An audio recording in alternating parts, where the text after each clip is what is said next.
Stop scrolling because you're not going to want to miss this video. This is the third and final video in our series, The Basics of Building a Strong VA Disability Claim, and it covers one of the most important and probably overlooked steps in filing your claim effectively.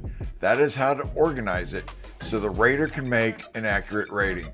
My name is Ryan T. Finnegan. I'm a Marine Corps veteran. I'm 100% permanent total since 2019.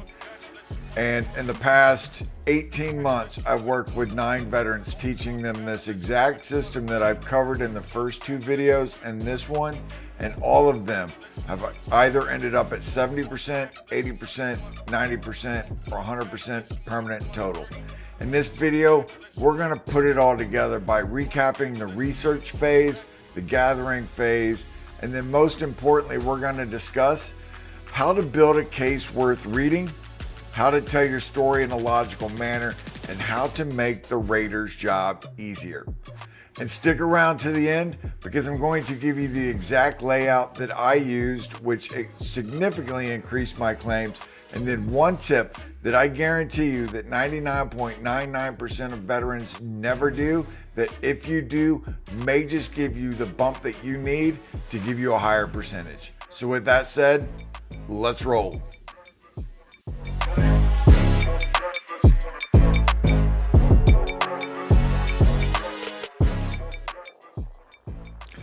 So if you haven't watched our first 2 videos in our How to Build a Strong VA Claim series, I encourage you to go back and watch them, and I'll link them directly below in the comments and the description, because it's important that you understand the entire research, gather, and organize process. You know, if you go out and just research but you don't gather, if you just gather but you don't research, you know, you're playing the guessing game on exactly what the VA wants. So put all of them together, because trust me, it will be worth your time, because those 2 videos plus this one will help you understand the entire process to building a strong VA claim.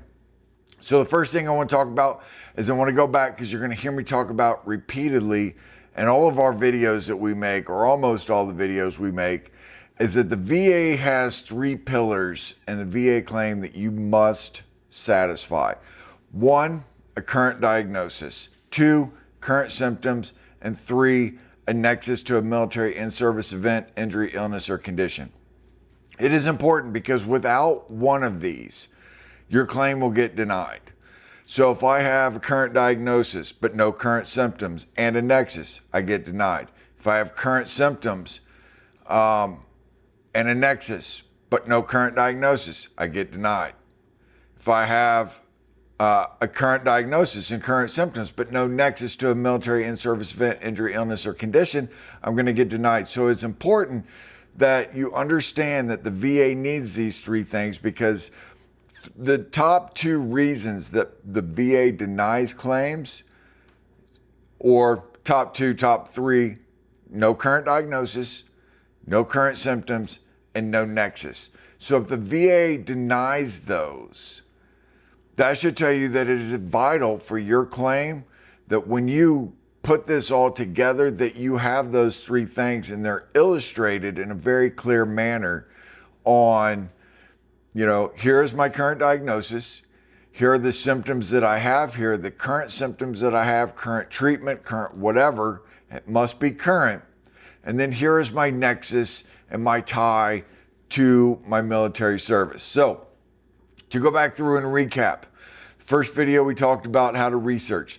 The key part in researching is spending the time up front so that you can not waste time wondering or gathering things you don't need, or hoping or guessing. Is that I research up front. 1, the Code of Federal Regulations.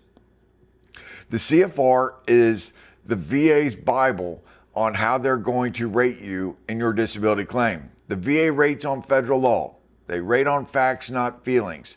So if I understand this and I know this up front, and I begin to do the research on, okay, I have a lower lumbar spine condition, whatever the case may be.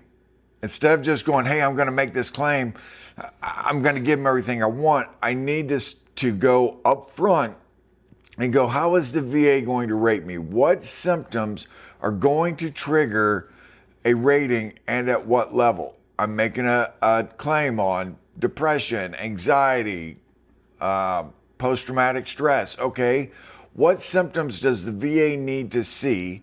And not only do they need to see the symptoms, the severity, the frequency, and the impact to my personal and professional life. And even if you're retired, doesn't matter how does this impact my life?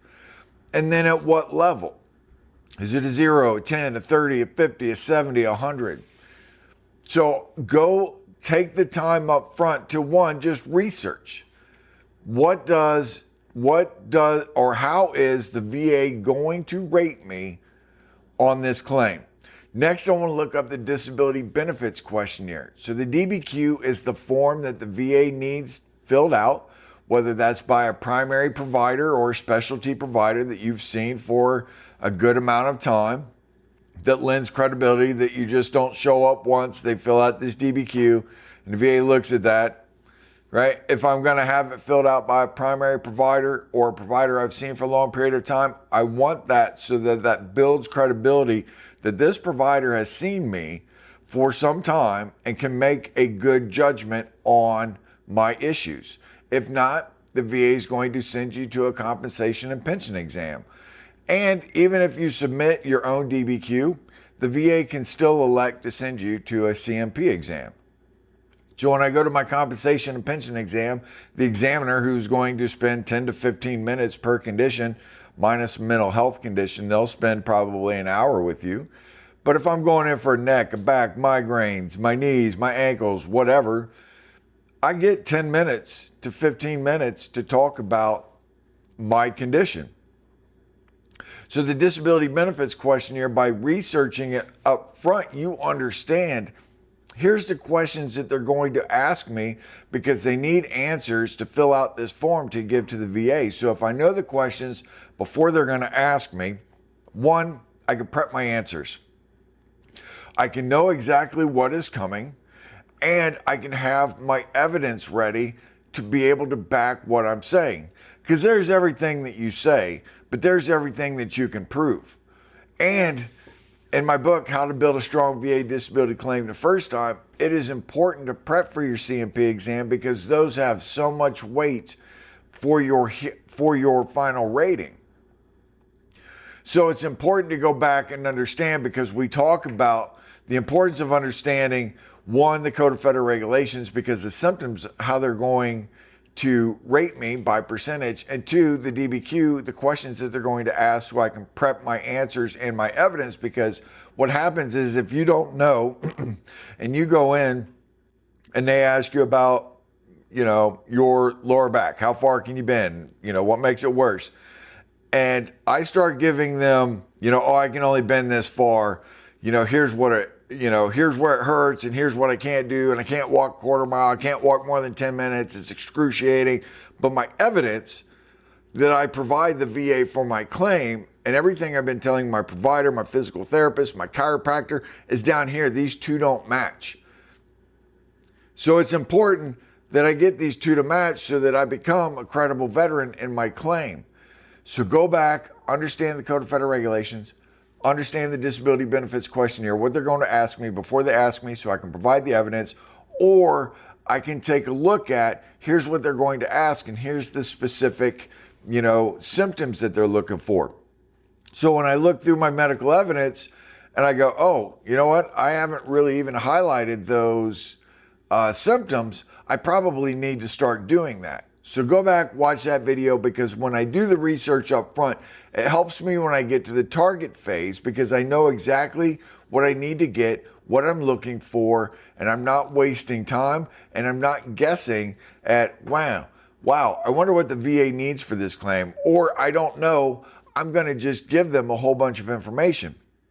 Because we talked about, when we moved into the gather video, we talked about what is pertinent information. Pertinent information is the direct information that supports your claim in those three pillars: a current diagnosis, current symptoms, and a nexus to military service.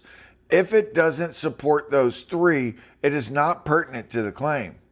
So if I'm making a claim on, let's say, my neck, there's no need for me in my neck to put in, oh, I hurt my knee in 2016, and I was seeing for the flu and COVID in 2020. Those play no role. They just get in the way.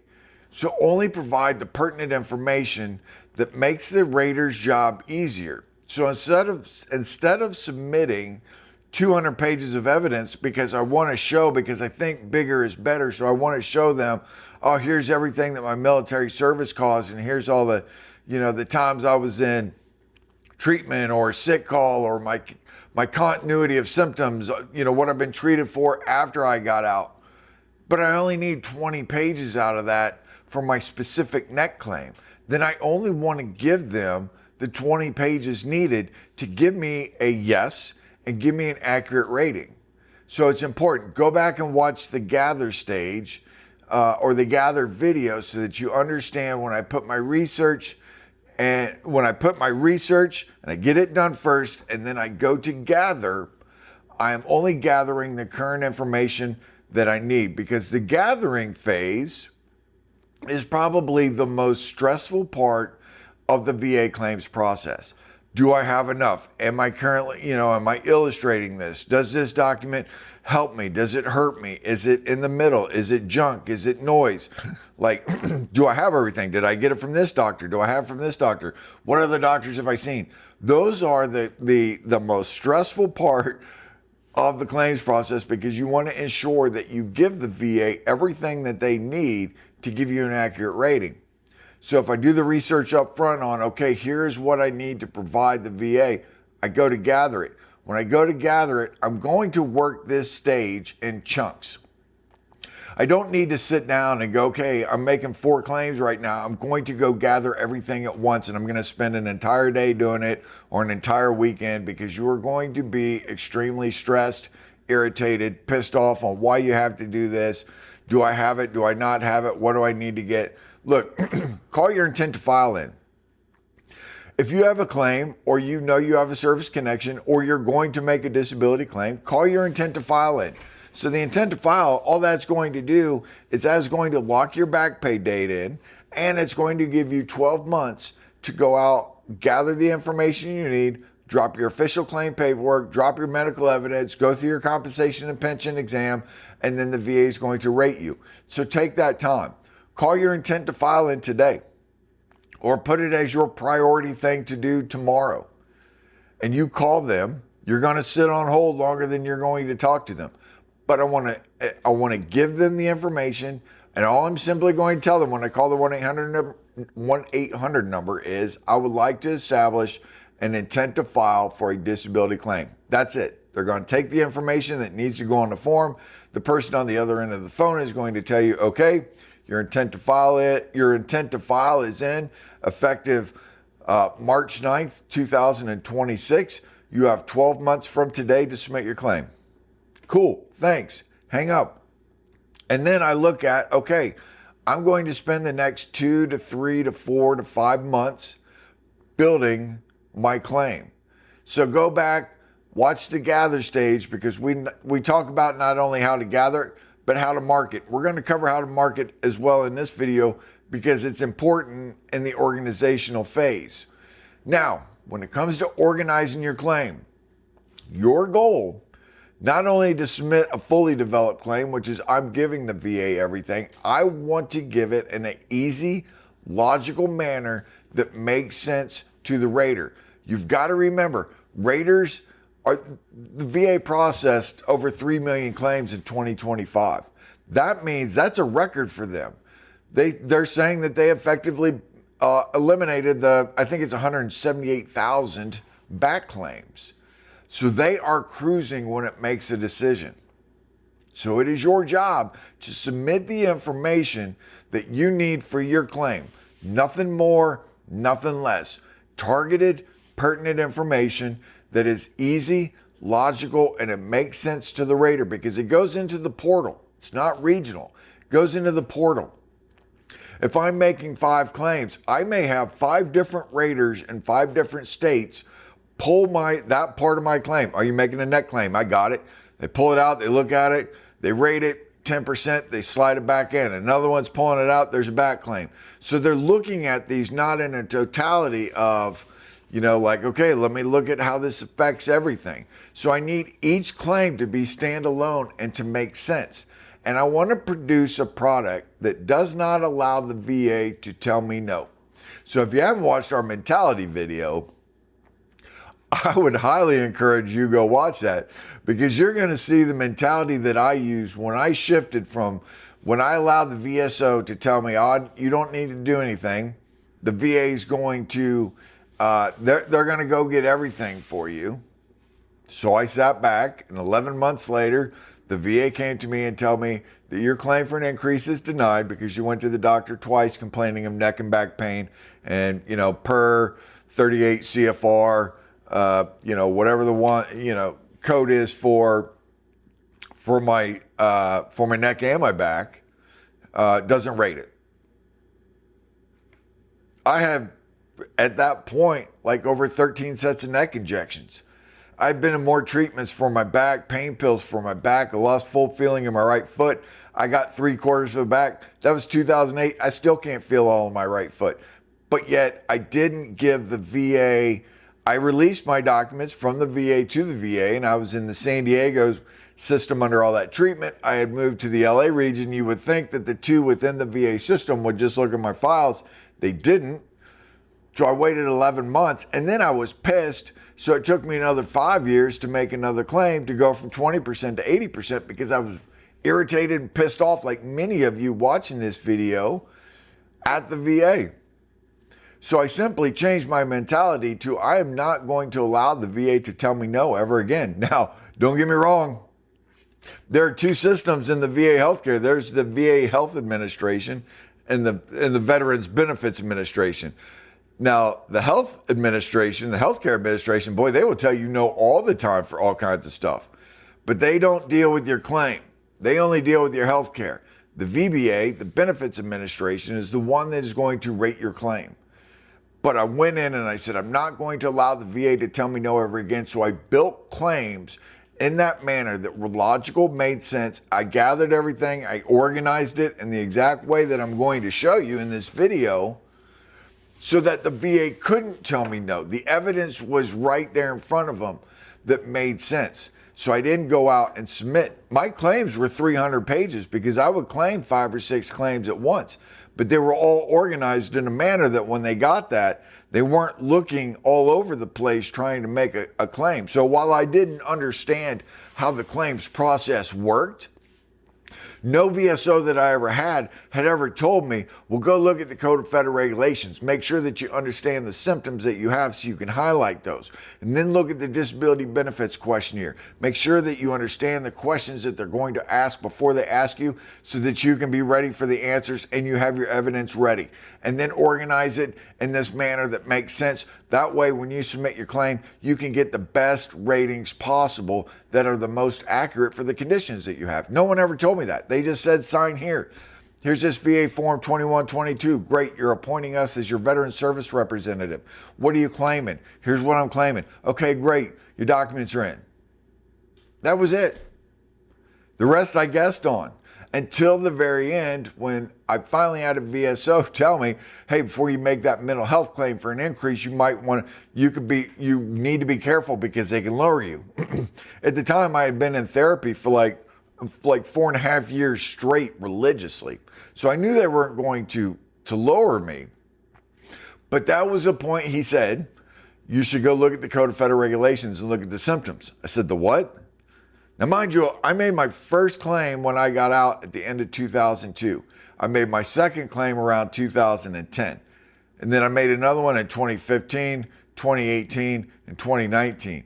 So it was 8 years that no one had ever told me, look up the Code of Federal Regulations, look up the DBQ, start to understand these before you go to your compensation and pension exam. Had somebody told me what I'm telling you today, either on my first claim, my second claim, my third claim, or my fourth claim, and not wait for the very end to tell me, I could have shaved off some claims because I had all the symptoms.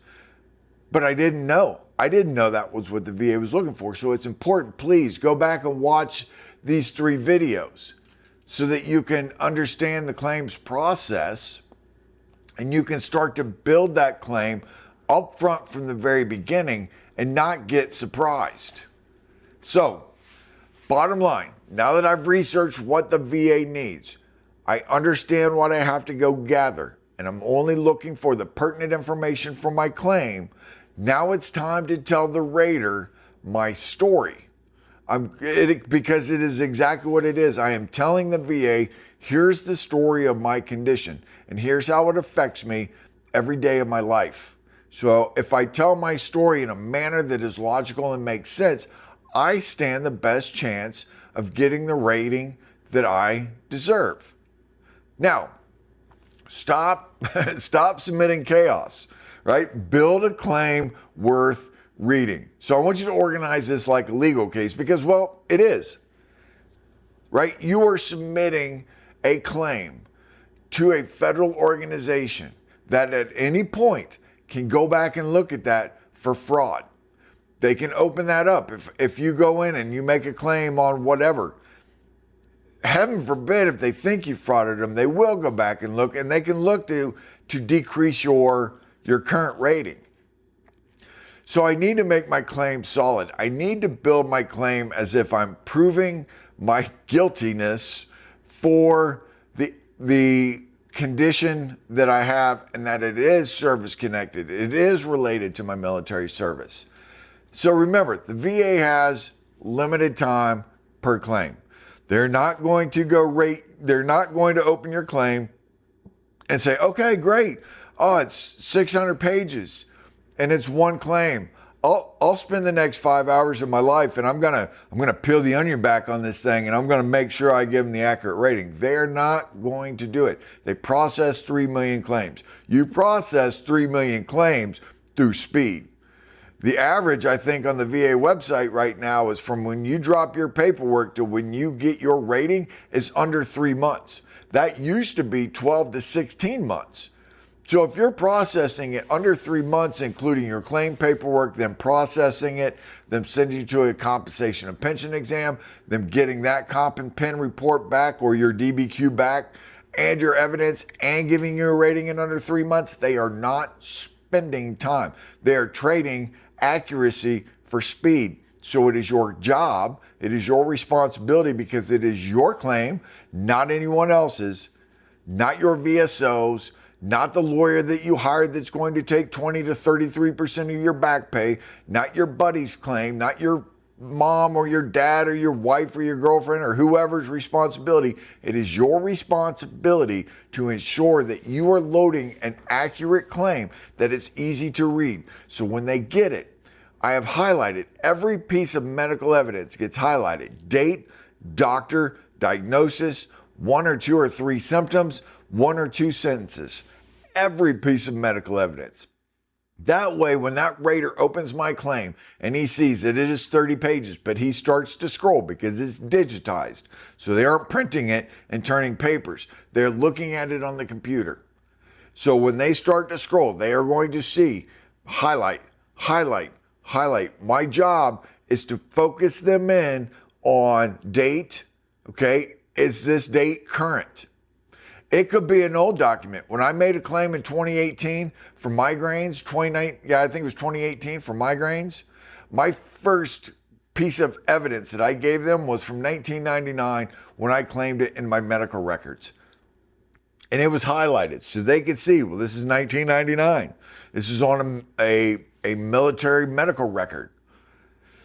Great. That's one of the easiest ways to get, a direct service connection is it's in my medical record. And then it was all chronological, but it was every piece of evidence that I had for almost 19 years was highlighted. Date, doctor, migraine, symptoms. Maybe 1 or 2 sentences where I talk about it with the severity, the intensity, the frequency, the duration, the treatment, the medications, the amount I had. Those were highlighted. So it was 1 or 2 sentences because my goal was I wanted them to scroll and just stop. I didn't need them to read everything. I just needed them to read, okay, we're talking migraines, it's current or it's old, but it ties into that nexus, that connection to military service. And then now I'm looking at one or two symptoms or three symptoms, or sentences where I talk about it. Scroll, migraines, symptoms, migraines, symptoms. So it made sense to them because it was a large file. I mean, it was 19 years and I talk about migraines a lot. I was treated for migraines a lot. I'm still treated for migraines a lot. So it's important that I understand that I highlight those so that when they look at it, they're not looking at, oh, great, here's his immunization from MEPS, right? When I do a fully developed claim, a lot of my treatments were from pain doctors out in town or civilian providers. So when I went to them, part of that FDC is I went and I got my own medical evidence. And within that medical evidence, I took out all this stuff I didn't need and only gave them the pertinent information. Because the difference is if I would have told the VA, yes, here's the pain doc I went to, here's the primary care provider I went to, here's this, urgent care that I went to, they're going to send everything. And then not everything, if I've seen the same doc for 3 or 4 or 5 years, they're getting hundreds of pieces of paper. But they only might need 15 pages of that are my treatment records. So go through and get rid of the 85 pieces of evidence or medical documentation that don't matter and give them the 15 that are important. And I understand, and you should understand, the VA is not going to connect the dots for you. They aren't. They don't have time. Their job is to look at exactly what you give them and rate you per federal law. So you have to build your claim, filling in the dots so that your claim makes sense to them. So as they read it, there is no well, could it be, maybe, should it, is it? I'm not sure. Let me go dig a little further. Let me go back to the veteran. They're not going to call you and go, hey, I got a question on your claim. It says you did this. They're not. They're going to simply look at what they have. They're just going to rate it and put it back in the portal. So take the time, because disorganized evidence leads to missed facts, which will lead to either a denial or a low claim. Couldn't tell you how many groups I'm in on Facebook, and people complain all the time about their claims, about their findings, right? Your buddy, this is one of the worst. I couldn't tell you how many vets I've talked to that all my buddies worse, or I've got the same thing as my friends got. He got denied. So why should I even claim if he got denied? Because you don't know what his claim looked like. You don't know if he highlighted his symptoms per the Code of Federal Regulations on what they're looking for. Did he highlight his, the frequency, the intensity, the severity, the impact to his personal and professional life? Did he give them 500 pieces of pages? It doesn't matter. Did he give them 3 pages when he should have gave them 20 pages? Was it highlighted? Date, doctor, diagnosis, 1 or 2 symptoms, 1 or 2 sentences? Was it organized in a manner that the VA didn't have to collect the dots? Did he go to his compensation and pension exam and allow his ego to get the best of him and tell them that he was fine when he came in dragging a leg because of his back, bending over way farther than past the pain point? So you don't know how they did it. All you know is that they told you, I got F'd by the VA. They denied my claim. So your thought is they're going to deny my claim, but not today, because today you're going to talk about, and you're going to switch your mentality to, I am not going to allow the VA to tell me no. So I'm going to build a claim that doesn't allow the VA to tell me no. So don't allow what you read on the internet. Don't allow what your buddy told you, right? Because you don't know how they claimed it. So when you make a claim, you're going to do the research, you're going to go out and gather, and you're going to organize it in a manner that gives you the best chance possible to give you an accurate rating the first time. That way I don't have to go back to a VSO and go, hey, I got denied or I got a low rating. I think I should be at 30% because of my symptoms. The VA gave me 10%. Okay, well, do you do a supplemental claim? Do you do a higher level review? Heaven forbid you avoid everything you can to stay out of the appeals process, because now you're talking 3 to 5 years before you get anything back. So I want to avoid that. I want to maximize my claim the first time that rater reads it, so I don't have to go back, get frustrated, irritated, and then start rebuilding, which you shouldn't have to rebuild if you've gotten to this stage and it becomes organized. It makes your claim easier to do a higher level review or to do a supplemental, to resubmit everything along with new evidence. So take the time to build that claim in an organized manner so that they don't miss something. Because again, your job is to make it easy to give you a rating and an accurate decision. So bottom line, bigger is not better when it comes to VA claims.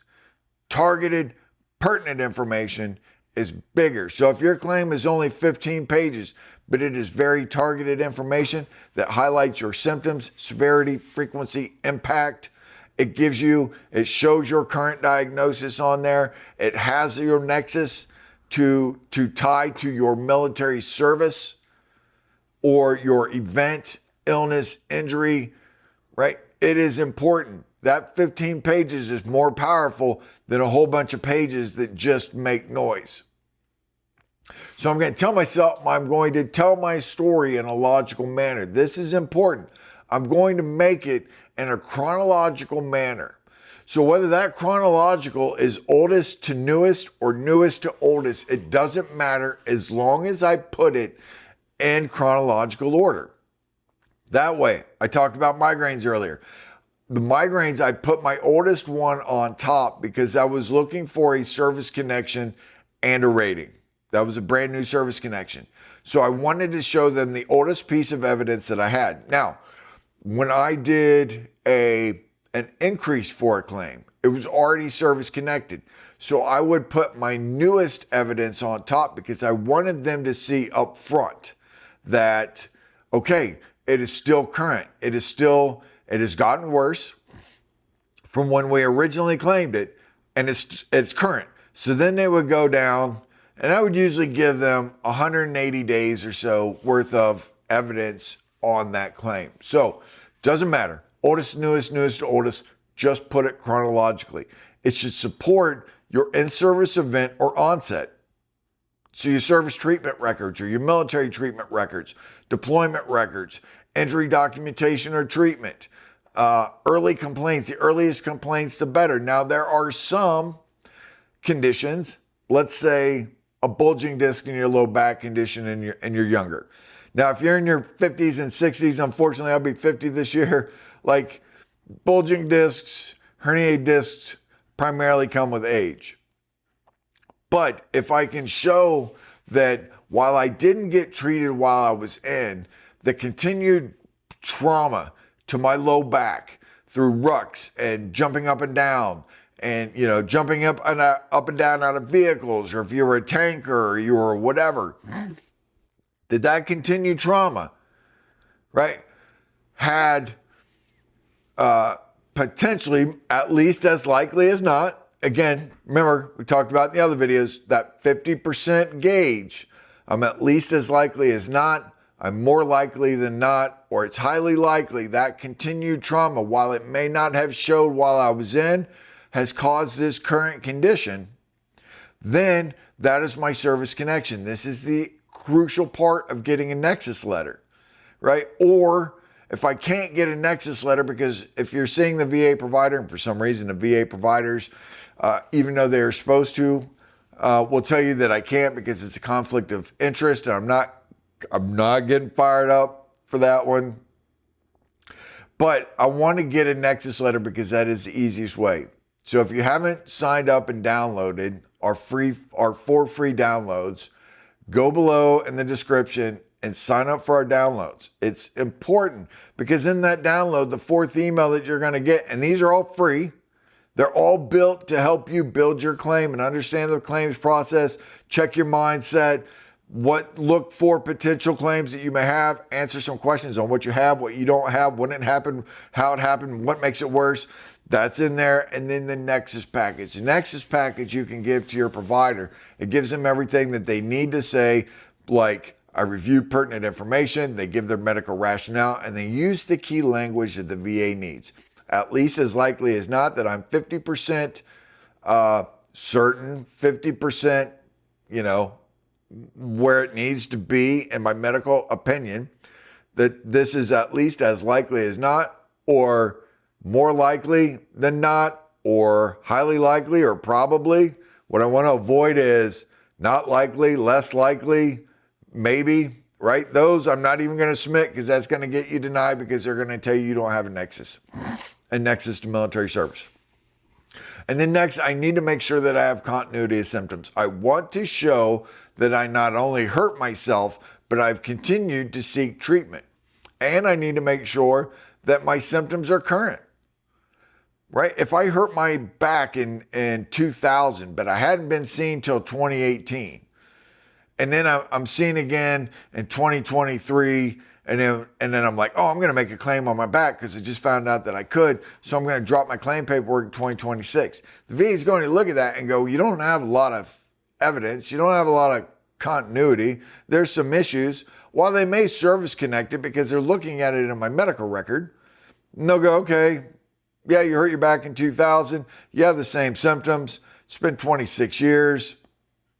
Service connected 0%. Which, I mean, the service connection is good, even at the 0%, because that means that I'm still going to get treated for the rest of my life from a back condition without paying for it. But with the way my back is, I would like a little bit of workman's compensation, because that's exactly what your compensation is that the VA gives you. Your disability compensation, if you think about it, is workman's comp from your time in the military. So it's important that I show my continuity of symptoms, whether that is treatment records while I was in, treatment records while I was out, urgent care, emergency room, primary care provider, whatever the case may be. I want to show those. Any imaging that I have or specialty tests. So CT scans, x-rays, MRIs, it could be blood work, whatever issues or conditions, diagnosed conditions that you have, not diagnosed symptoms, diagnosed conditions that you have. I want to show everything that highlights those. And then if I'm missing a gap in treatment, that's okay. I'm going to drop that into an explanation. I talk to a lot of people that haven't gone to a therapist forever for their mental health. That's okay. As long as you go in and you say, hey, I did not see a therapist for 5 years, and here's why. Tell the VA why you haven't. Because if you don't tell them, they're going to look at that and go, well, you must be fine, but you're just trying to make some money. You're trying to get that tax-free benefit. Like, no, I'm not. I didn't go because of this.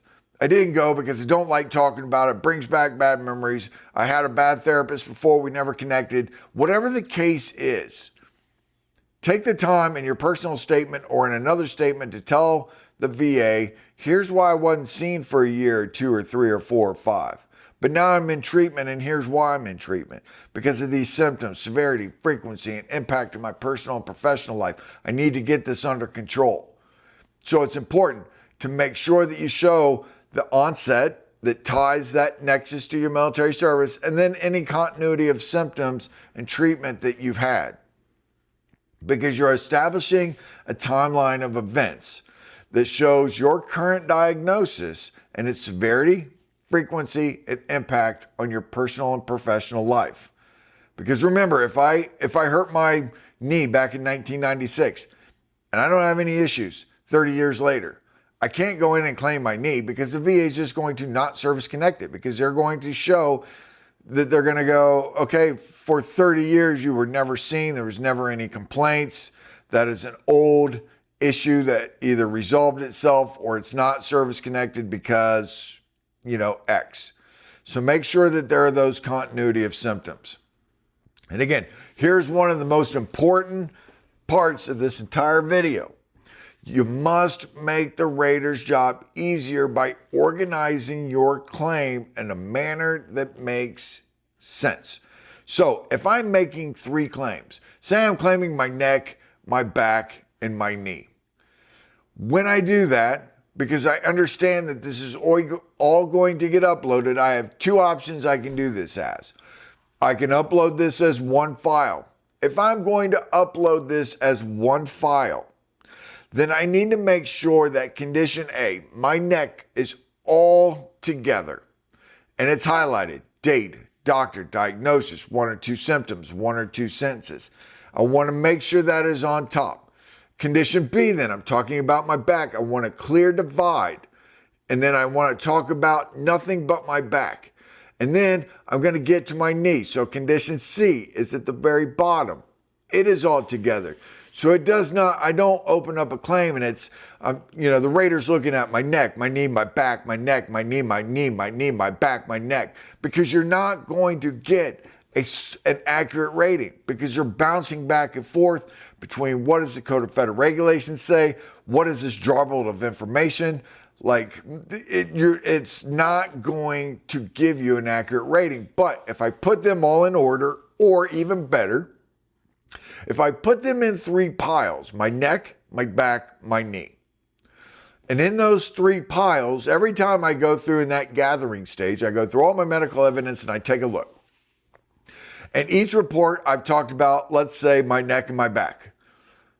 In that report, I'm simply going to grab a sticky because you want to pad a sticky notes with you, and I'm going to write 2, an N and a B, and I'm going to put it on that file. That tells me when I go back later, I need 2 copies, 1 for my neck, 1 for my back.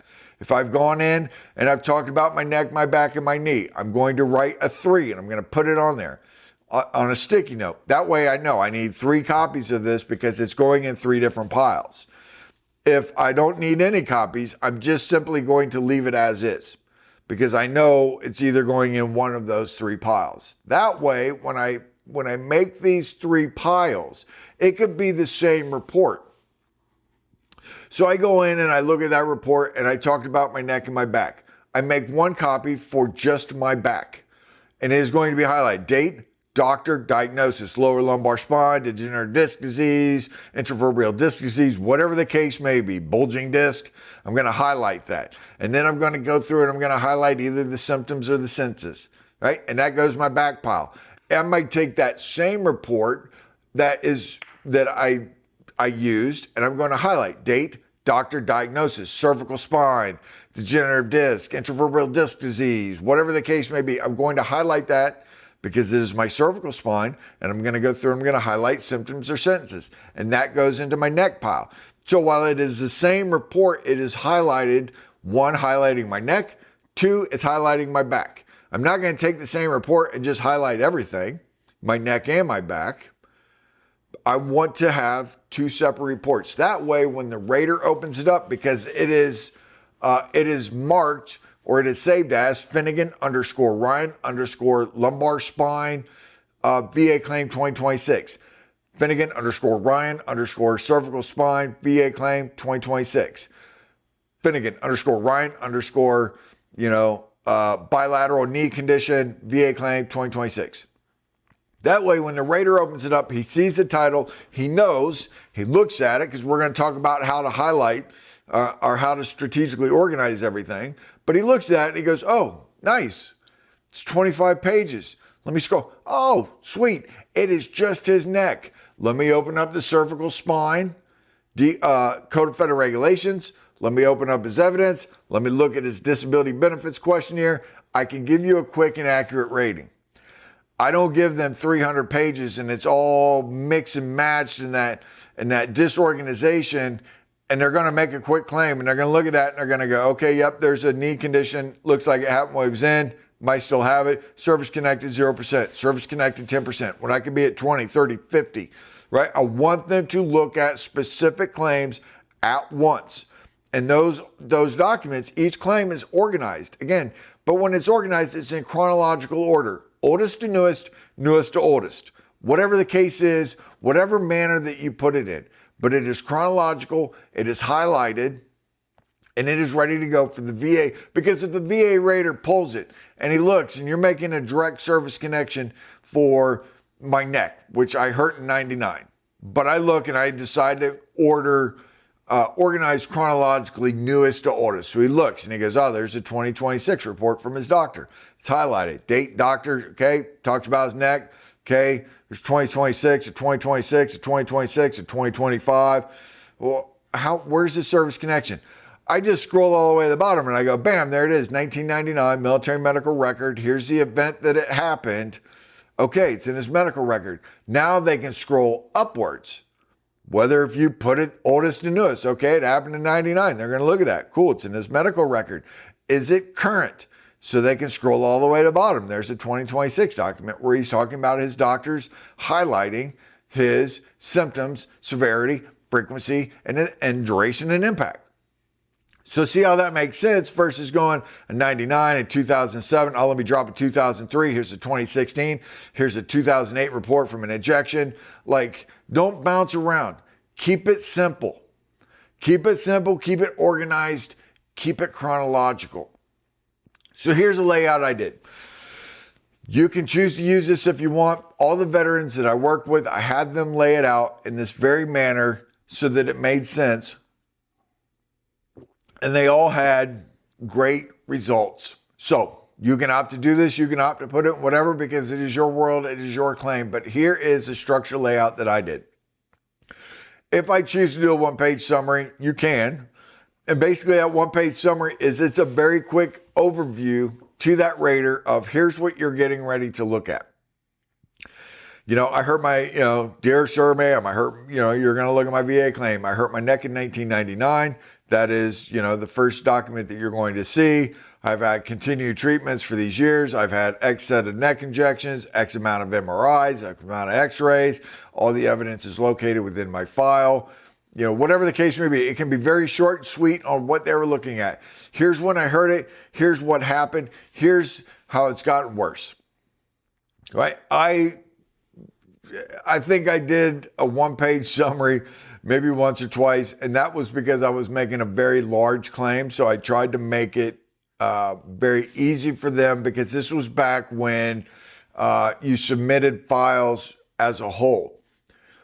So I submitted on one claim where I went from 20 to 80%. I took it to the county VSO, the county I was living in at the time. And I said, hey, I'm ready to claim. And they looked at that and they said, we have a limited budget. Can you mail that for us? Yeah, give me the address. But it was all tabbed out. It was literally the two-part folder would not close. But it was all tabbed out. Here's a picture of it that I'm going to show you. It was all tabbed out, 1 through, I don't even remember now, 15 maybe. But there was a table of contents on top that basically said, here's tab 1, here's tab 2, here's tab 3, whatever. Here's everything that's located. And then there was a one-page summary that basically said, hey, in tabs 1 through whatever, here's what you're going to see. Here's when I heard it. It was just a very brief overview, because I guarantee you, if they had the same response that the compensation and pension examiner had when I took my folder in, and he said, I'm not looking at all that. And I said, don't worry, you don't have to. You asked me the question, I'm going to show you the evidence. I went in because I didn't want them to not have to believe me. I wanted to show them the evidence as proof that I'm not bullshitting you. So the cover letter was just one page, very quick. Here's what you're going to see. You're going to see, I had all my MRIs and all my images in one. So, here's my MRIs from, these years. So it just was trying to make quick sense to them if they opt to read it. If you don't want to do that, that's okay. Here's the first thing you should start with, in my humble opinion, your Nexus letter. I want the VA rater to open up my document, and the first thing I want them to see is a medical professional, a competent medical professional, telling that rater that, yes, in my opinion, it is at least as likely as not, more likely than not, highly probable, highly likely, probable is directly related to military service. I want them to see that up front, because it's important for them to not start to guess and go, where am I going to find this Nexus letter? How do I know this is?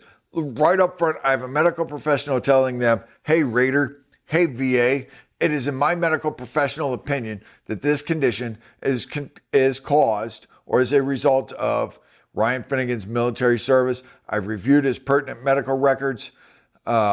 Here's the medical rationale that supports my claim that, it's at least as likely as not or better. So that is up front. The next thing is the personal statement. I'm going to do an entire video on personal statements and buddy statements because they can be huge in your claim.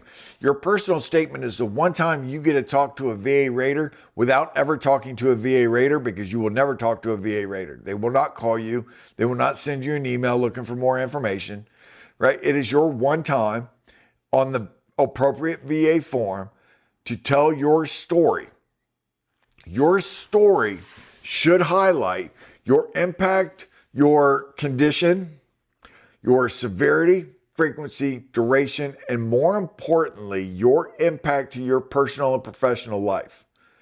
Tell the rater should read your personal statement and say, damn, I am really glad that I am not Ryan Finnegan. I am really glad that I am not Sally Jones. Her life sucks. I am glad that's not it. I want to set the tone for what they're getting ready to see next, right? So the buddy statement, it's got to be a sound buddy statement. That's why I'm going to do a video on it, but you can write it from a buddy that you served with. It can be a spouse, but I can tell you, I mean, think about it. How many spouses are going to go, no, my husband is fine. No, my wife is fine. No, they're going to tell you everything, which can be good because you know, you can take your spouse or your partner in with you into your compensation and pension exam, and the examiner can elect to allow them in, if not for the full time, for a short period. And this is good because spouses are really good at calling your shit out and telling you, no, he's probably telling you this. Here's how he really is. Here's how she really is. So they can be good, but just understand that the VA is going to look at that and go, of course, a spouse or a partner is going to tell me that their veteran is not doing good, because there is compensation on the line. But it is good because it helps to paint a picture. And then an employer or a coworker, especially if you're talking about missing work, the impact to your professional life. Do you have decreased workload? Are you struggling with complex commands and issues? That is a mental health 50% question. 70% or 50% rating, 70% rating, and 100% rating in there. It's a symptom, right? See, but if I'm talking about like with my migraines, I miss 2 to 3 days of work a week, or I have to leave early, or when the migraines hit, I'm not as effective at work. I don't get, my workload significantly decreases. You want your employer to be able to say, yes, Ryan Finnegan misses, on average of 2 to 3 days a week or a month worth of work. If he does stay at work and a migraine hits, or the headache is starting to climb into the migraine stage, his work significantly decreases. It affects the team. It affects the business, right? You want that. That becomes a credible statement that goes along with the evidence, right? Everything points again to the evidence. Because I can talk a great game, but if my evidence doesn't show anything, then I'm not going to get the rating that I deserve. Or I can talk really bad, but if my evidence is strong, and this happens all the time, especially because veterans don't know what to do, they don't know what they're looking at, it's thank God that the evidence tells a story in there for them to get the rating. But if you really want to get the rating and the accuracy that you deserve without chancing it, is you'll take the time to build it. So next thing I'm going to look at is my imaging or my specialty tests. So again, I've had a doctor tell them, I've told them, my buddies and friends and loved ones have told them. Now I want the imaging to tell them how bad it is. So whether that's x-rays, MRIs, MRI reports, CT scans, blood work, whatever those tests and imaging is, I want them to be able to see the report that now I start to talk about, oh, you've got a low back condition. Oh, okay. You got a herniated disc at your L5-S1. Yep, we know that causes severe issues because that is at the very bottom of your back. We know that's where the sciatica sits. So it would make sense that everything that you're telling me in your personal statement and your buddy statements and missing work or decreased work, there's the image that tells me that this makes sense. And then I'm going to look at any trackers that I have. So if I have migraine trackers, pain trackers, mood trackers, whatever tracker that I opt to use, because trackers are good. It is lay evidence. It is not medical evidence. It is lay evidence, but it helps to paint a picture of your life. So when I look at that, I may do migraines, right? In my migraine tracker, it has mild, moderate, or migraines, or mild, moderate, severe migraines, somewhere around in there. And within this migraine tracker, it also has symptoms. Those symptoms happen to be symptoms on the Disability Benefits Questionnaire, right? Again, that's why it's important to look at the Disability Benefits Questionnaire, because they're looking at symptoms.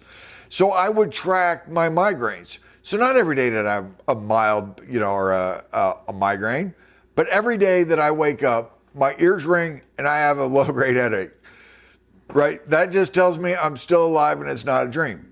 So I would go in there, and every time I would get a moderate headache, it was 0 to 4 hours, 4 to 8, 8 to 12, 12 to 24.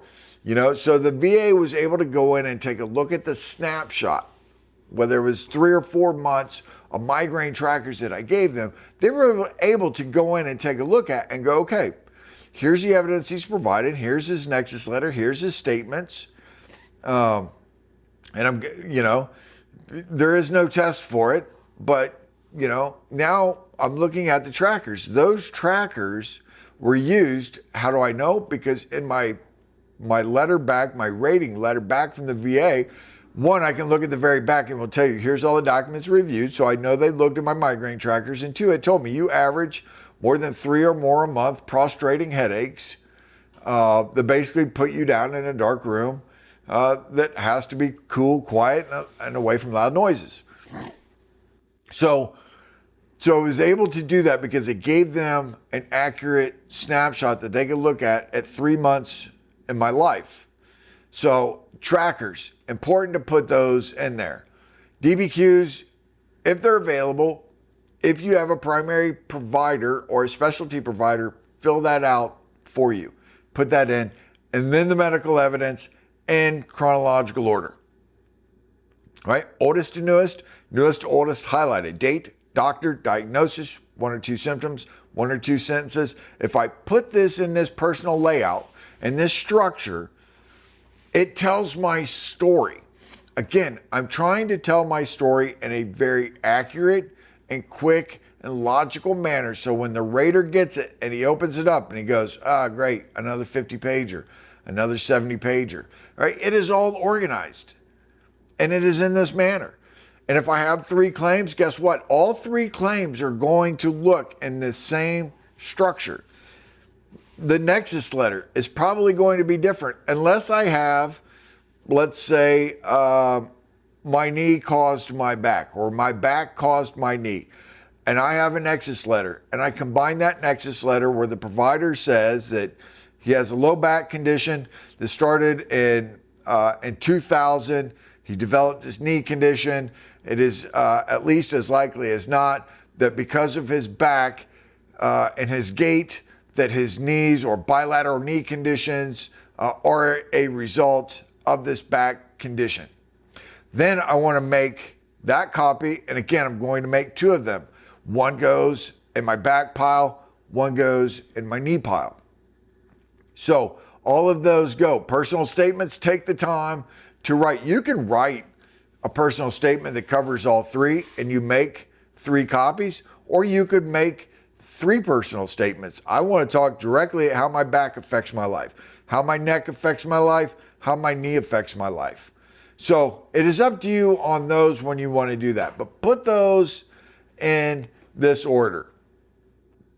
And the one thing that I guarantee you the 99.99999% of veterans do not do, unless you spend time with me and you've watched this video and you want to be that 0.001%, is to write a thank you letter to the rater, and that is the very first document that you put in your pile.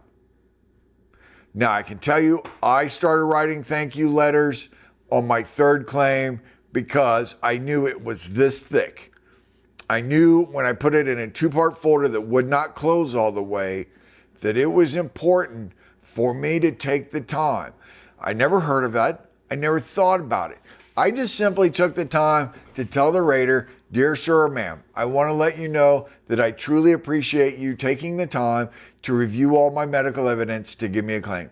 I understand that you have a tough job, that no one likes you, that Congress is riding your back, the VA is riding your back on making a decision. I just want to let you know that I am truly grateful for you taking the time. That's it. Right? That is it. It was a truly heartfelt thank you. It wasn't a boilerplate bullshit. Like, let me see if I can make him feel good, because I knew that veteran or that rater on the other end was going to have to take time to review my document. They're always under pressure from Congress through the VA to hurry up and make claims. I don't care. Get that claim out the door. My goal was to let that rater know that I truly cared and I was truly grateful that they were taking time for me. And guess what? My goal, one, on the other end, is that they felt that gratitude for me. Two, what I was hoping was that 4 minutes it took me to write, print, sign, and scan, or make them out the copies that I need, was that they gave me that time in return. Was that I was the only one that had ever written a letter that they had ever received. Imagine this, you're at work. You just do a job that people want more and more and more and more. They want more from less. You are tired, you are exhausted, you are frustrated, and you are about ready to quit because every day you question, is this really worth my time or energy? And then somebody sends you a thank you letter. Even if it's for that brief moment, you look at that letter and you go, damn, cool. It may not last. You may go look back at your computer and you're pissed again. But for that brief moment, and then every time you deal with the person that sent you that letter, maybe they get a better side of you a little bit more. Maybe they get a little bit more help with you. That's why it's always good to be nice to people on the other end of the phone. Because trust me, when you're nice to the other end of the phone, whether your flight gets canceled, you call and cuss that person out because you're frustrated. Guess what? There are no flights available till tomorrow. I would always, while this is not claim related, I'll give you a life hack. I will always, if my flight gets delayed, I'm always the super nicest person to the person either on the other end of the phone or the customer service rep. I ask them how their day is going. I make a joke about how they've probably been, yelled at for the last 20 minutes and how that's got to suck. And you know what? Like, if you got some available flights, I'd be very grateful if you could find one, wherever it may be. And guess what?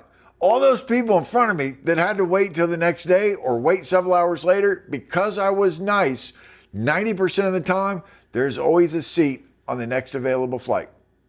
So you can go in and you can expect things and you can be pissed off at the VA, right? Or you can take the time to tell the rater who is going to make a life decision for you, whether you think it is or not. Your VA claim is a life decision. It is a life-altering decision. Whether you get 10% or whether you get 100% or you get somewhere in the middle. You're talking free health care. If you're at 50%, you're talking about if you're retired, you're getting concurrent retired pay plus VA pay. You're 100%. You're at 80, 90, 100%. Right? That is health care for everything. And a significant amount of money. Tax-free. Take the time to tell the rater only, let me back this up. Only if you're truly grateful. If you are not truly grateful for them and what they do, then don't write it.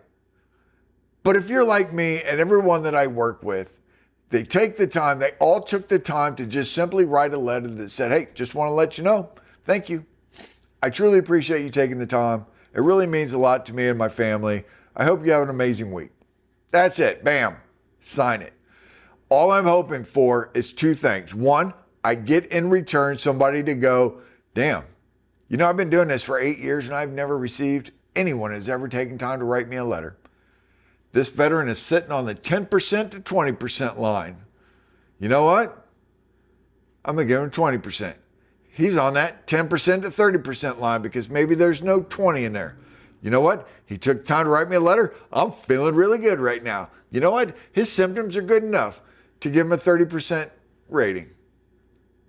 So take the time to write a letter and put it on top. If you're doing 3 piles, it is the same letter, scan 3 times, put it on top of each of those 3 piles.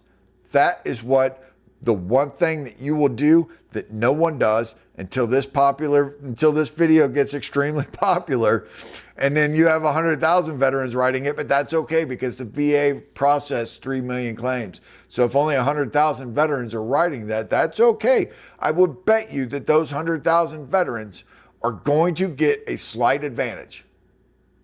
Whether it is said or not, you make somebody feel good and a job that they are told, hurry the hell up, make decisions, oh, you screwed up. That veteran isn't 50%. That veteran is 30%.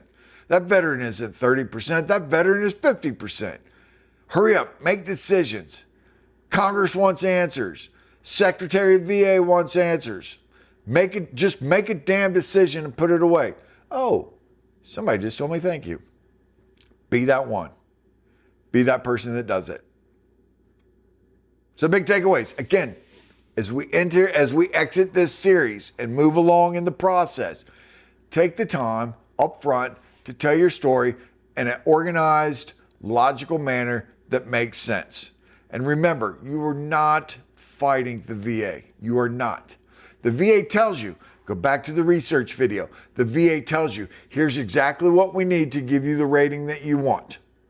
If you want a rating at 10%, here's what you got to show us. If you want a rating at 50%, here by federal law is what I need to see in the evidence. Here's the symptoms I need to see. Here's the range of motion I need to see. Right? So I'm not fighting the VA. I'm only fighting the VA if I don't understand what they need. But now that I know I can go do the research and I can understand the process. So therefore, the VA tells me, here's what we need. Here you go, VA. Here you go. Here's 20 pages. Here's 30 pages, right? You need a nexus? You want to make sure it's tied in? Here's my nexus letter from a medical professional that's telling you it's at least as likely as not, more likely than not, highly likely or probably. So I'm at 50% or more that this condition is related to my service connection. You need to see it? Here it is. You need current symptoms. You need a continuity of symptoms. You need to see that it was connected to my service. Here it is. So there is no fighting. It is working together for the VA to tell you, here's what we need, here's what I got for you. Here's what else we need, here's what I got for you. So stop thinking I gotta fight the VA because you can't. You cannot fight harder. You can fight smarter. So go out and fight smarter and do not rush. File your intent to file today. Take the next 3 to 4 to 5 months in chunks to build that claim so that I can research it, I can gather it, and I can organize it in a manner that makes sense. So when that rater gets it with the limited time they're going to take, and 35 seconds of that time is that thank you letter, is that when they go to make that decision, it is obvious to them that I've done the work to make a clean, clear, concise claim, and I can get the rating that I deserve. So what I want you to do next, 1, if you want to learn all of this stuff and you're tired of watching videos, maybe you want a book, go buy our book, How to Build a Strong VA Disability Claim the First Time. It's linked in the description. Right? It is everything that you need to know to understand the VA claims process in order so that you can make a strong claim. Next, subscribe to the channel. Give this video a like and share this video. While it is long, I will admit, I have wrapped up the research, the gather, and the organized stage, and everything that you need to make a solid claim. So now all you have to do is watch it, save it, share it with a friend, and then start to build the solid claim. And then go sign up for our 4 free checklists. Again, these checklists are free. These checklists are designed to do nothing but help you understand the claims process, understand the VA mentality that you need, help you establish what potential claims that you may have, which ones may need some more work, which ones are probably ready to go as is, and then the most important part, because the VA needs a nexus letter, is an entire package on the nexus that you can give that provider that tells them, here's what I'm doing, Here's what I need you to do. More importantly, here's not what I'm not committing you that you're putting your medical license on the line. Here's the language that I need to make it effective, because it does not help you to give the VA a nexus letter that doesn't meet what they need, because then it is just a letter from a doctor. Give them the nexus letter they need so that they can give you the service connection rating and give you the rating that you deserve. So I would ask you in this entire time, slow down, do the research, gather the information, and organize it in a way that allows you to submit a strong, accurate claim. And again, until next time, research, gather, and organize. Don't allow the VA to ever tell you no.